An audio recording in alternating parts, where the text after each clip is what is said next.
பெண்ணிடம் பாலியல் சீண்டலில் ஈடுபட்ட ராபிடோ ஊழியருக்கு உறவினர்கள் தர்ம அடி கொடுத்து போலீசில் ஒப்படைத்தனர். திரிபுரா மாநிலத்தைச் சேர்ந்தவர் ஷக்கீல், டசு அக்கத்தார் தம்பதியினர். இவர்கள் கடந்த 5 ஆண்டுகளாக சென்னை மதுரவாயில் கிருஷ்ணா நகர் பகுதியில் வசித்து வருகின்றனர். இந்நிலையில் டசு அக்கத்தார் என்பவர் பள்ளிக்கரணையில் உள்ள தனது உறவினர் வீட்டிற்கு செல்ல ராபிடோ புக் செய்துள்ளார்.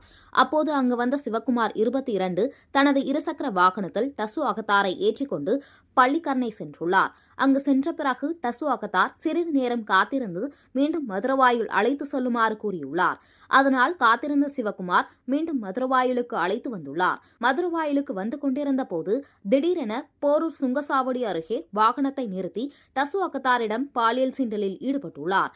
உடனடியாக டசு அக்கத்தார் தன்னிடம் ராபிடோ டிரைவர் தவறாக நடந்து கொள்வதாக அவருடைய கணவருக்கு வாட்ஸ்அப் மூலம் குறுஞ்செய்தி அனுப்பியுள்ளார். உடனடியாக அவருடைய கணவர் அந்த நபரை நைசாக பேசி MMTA காலனி அழைத்து வருமாறு கூறியுள்ளார். அதனால் டசு அக்கத்தார் சிவக்குமாரை அழைத்து சென்றுள்ளார். அப்போது அங்கு காத்திருந்த டசு அக்கத்தாருடைய கணவர் மற்றும் அண்ணன் உறவினர்கள் சிவக்குமாரை கடுமையாக தாக்கியுள்ளனர். அப்போது அங்கு ரோந்து பணியில் ஈடுபட்ட போலீசாரிடம் சிவக்குமாரை ஒப்படைத்துள்ளனர். பின்பு சம்பவம் தொடர்பாக வானகரம் போலீசார் பாலியல் சீண்டலில் ஈடுபட்ட சிவக்குமார் மீது வழக்கு பதிவு செய்து சிறையில் அடைத்தனர்.